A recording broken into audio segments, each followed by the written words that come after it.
What's up, family? I'm Jalen. I'm Sierra. And this is Butter Culture. And today we're going to introduce to you guys a new segment called Word on the Street. Basically what Word on the Street is our social commentary on all different current events. We love talking shit, so hopefully you like to hear it. So without further ado, let's get right into the video. So Hurricane Harvey. Yeah.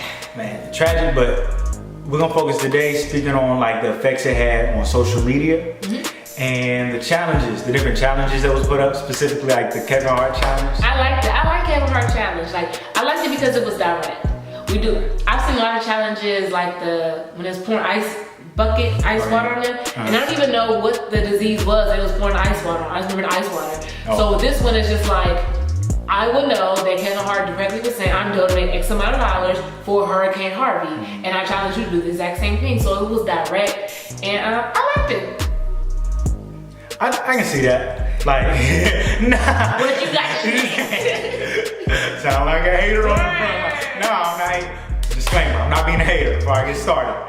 But no, I appreciate that he did something. Because it was like, you know, nobody was doing anything. I appreciate that he took his celebrity and decided to step up as a leader and call like all the celebrities to really say like, let's make a change. I didn't really like how it was just in the challenge form, like how it was really on social media. I was just like making video like, I'm feeling real bad. I think we should do something to help. I think we should, you know, let's get out here and make a change. So, you know, I'ma tag Beyonce, I'ma tag, who else he tagged? Chris Brown, The Rock, all these people. Challenged you to do what was it, 25,000? 10,000?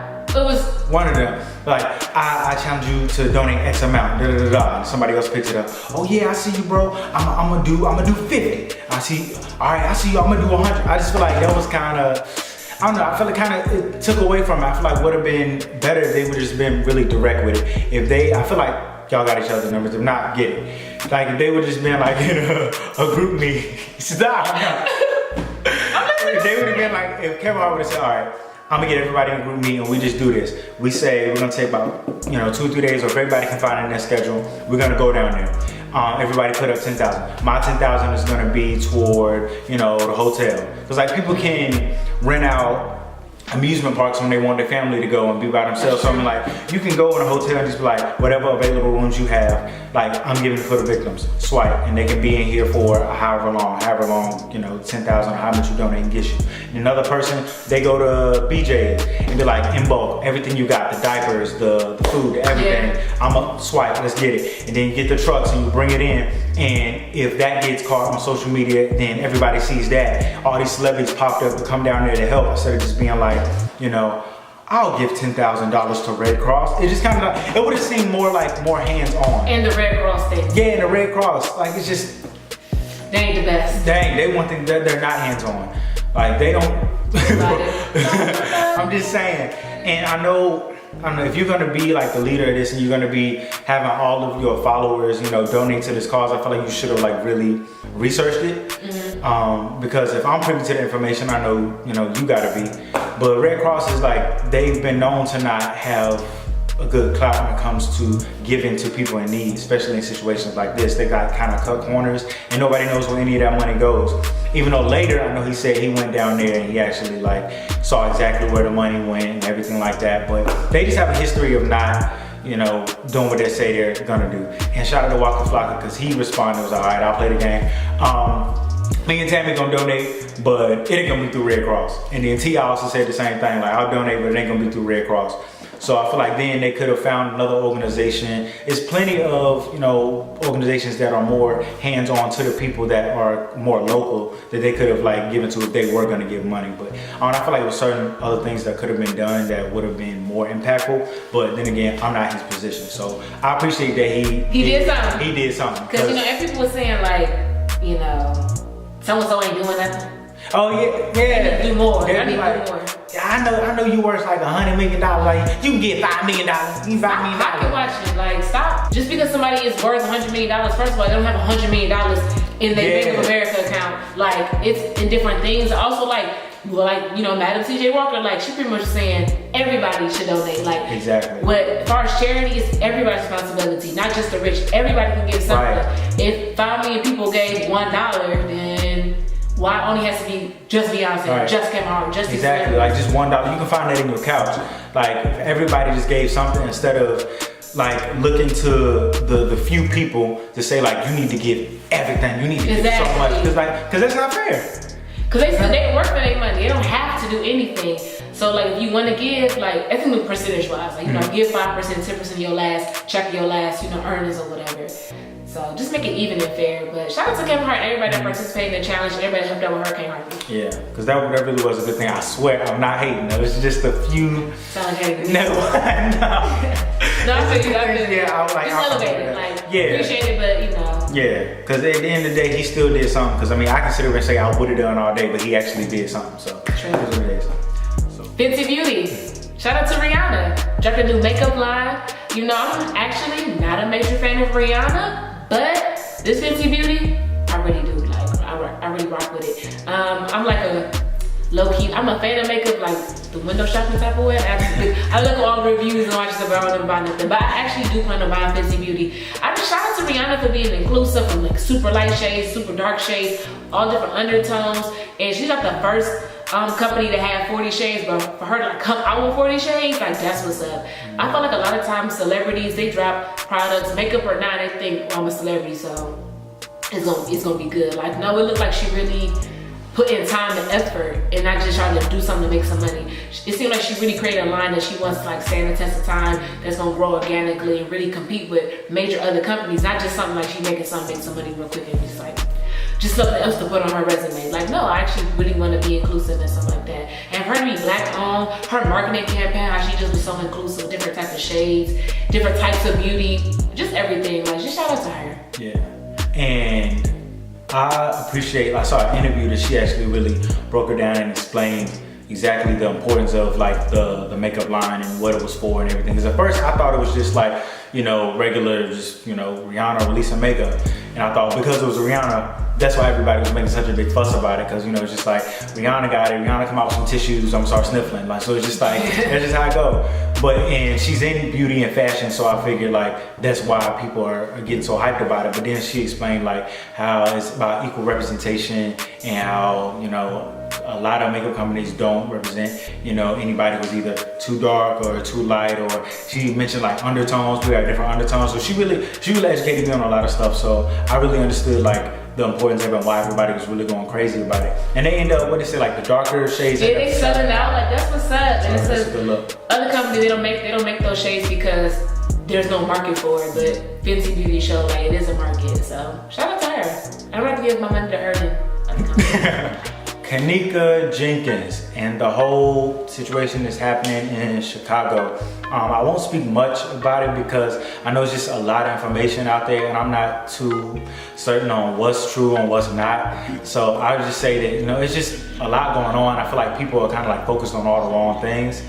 And it seems like you get on Facebook, everybody's trying to be like an investigator. Like everybody out here, they got clues, they following clues and they make, and it's honestly distracting. It's like, it's too much going on. Yeah. So it's just like, at first, like the narrative is constantly being switched. Like it's saying like she was raped in the room, then she was raped out in the hallway, and then she was people putting 30-minute clips on Facebook saying, I know what happened, this what happened. The truth is gonna come out.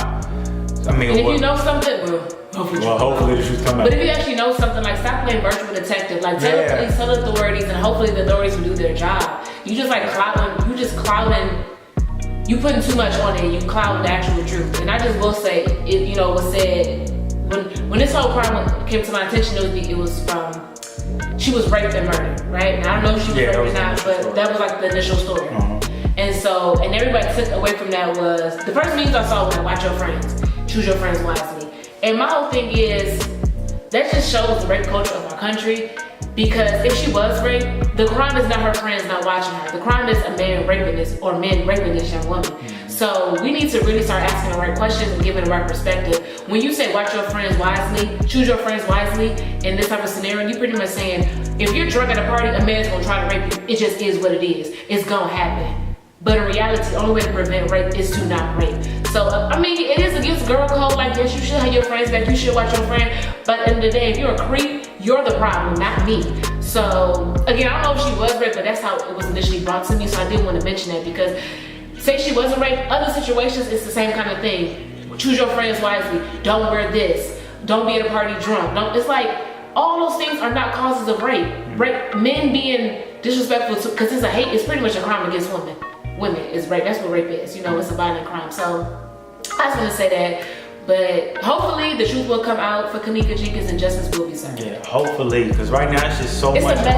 It's so much already being confused in the media. So it's like, don't add to it by adding your own little investigations in. And authorities have said it's clouded the investigation. Yeah. Like, so it's just like, you're not helping. You're not helping at all. So just trying to get attention. And this is a real thing. Exactly. Somebody died, so like, I don't know. We'll just have to wait and see how it plays out. It's like new footage and new information that gets released every day. So I don't know.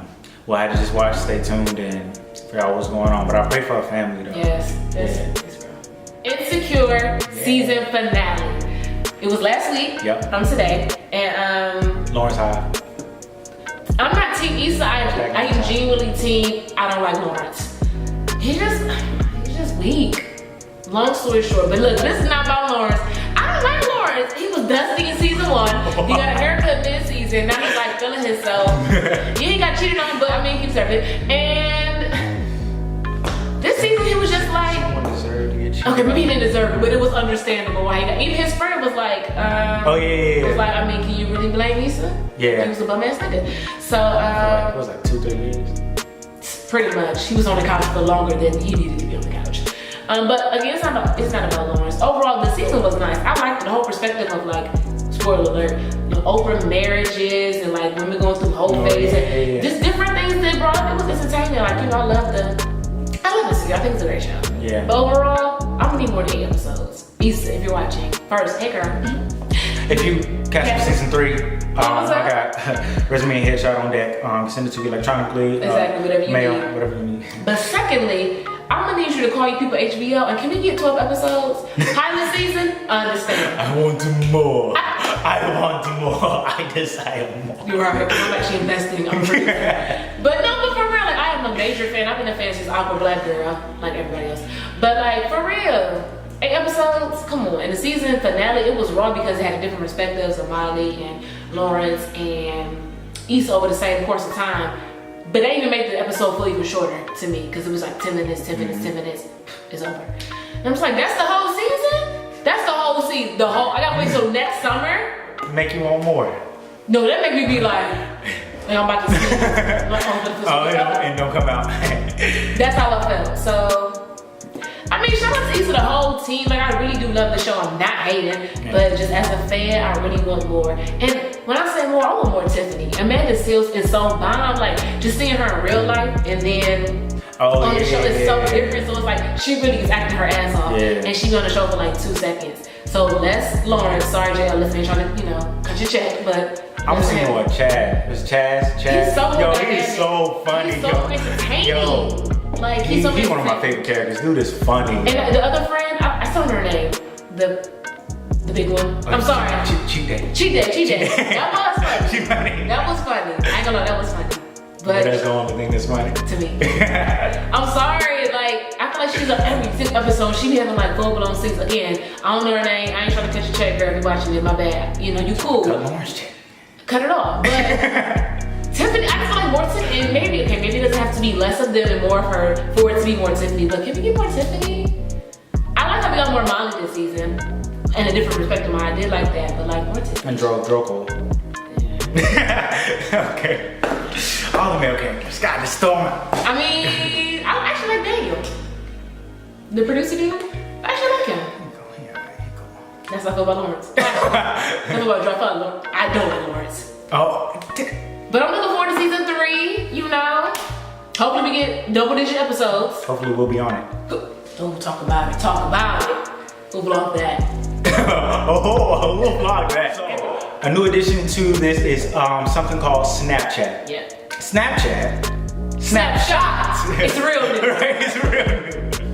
Snapshot is basically like, it's like something you can't unsee. It's like a moment in time where you just really like, it's shocking. Yeah, so it's like, you gotta freeze and acknowledge what is going on. So this snapshot for this segment is young jock wearing a dress. A whole dress and nothing but the dress. My prom dress. my brother, this wasn't even like, this wasn't even couture. This was like JCPenney prom dress. Like, sir, I just feel like overall, I know he said it was internet shenanigans, promotion for his show, whatever. You know, on this VH1 reality shows, that's fine. You're better than that shit. Yeah, somebody, you a grown man bragging on how catch me on this reality show, Love and Hip Hop, catch me on Stevie J's show. Sir, do you not realize? I don't care what nobody said. Young Jock has a significant stamp on the culture. Come on, it's going down. Everybody knows what that is. Coffee shop. Looking boy was popping. Looking boy. That was so different. Come on, that was so popping. Like Young Jock. If Cardi B can pop all Love and Hip Hop, so can you. You already have a fan base. You only one song away. Omarion was cold in these streets. He was cold. He was MMG. He was cold. Yo, Love and Hip Hop did supposed to be. Supposed to be. That was the hottest song of the year. So like, Young Jock, you have made a significant contribution to the culture. Don't get too comfortable on this. I know the check coming in and it's easy because you just do whatever. But don't get too comfortable with this reality TV thing. Doing all these shenanigans. Come on, shenanigans. Like, you don't need to be doing that, Young Jock. You have talent. You don't have to be doing that. Yeah, you don't. So yeah, this has been the first edition of Word on the Street. So hopefully you like it. We'll be doing a lot more, but we want to hear about what you think about all these different topics. So definitely, please talk about it. Because it ain't like we famous. We ain't got but a handful of followers. So I see your comments. So we're gonna speak back to you. Right. So like, we want to like engage in conversation and figure out what you guys want to talk about. And if you have anything you would like us to speak about on the next edition for Word on the Street, drop that down there too. Follow us on social media, all the information in the description box. Thank you so much for watching, and we'll catch you in the next one. Yep. So again, I'm Jalen. I'm Sierra. And this was For the Culture.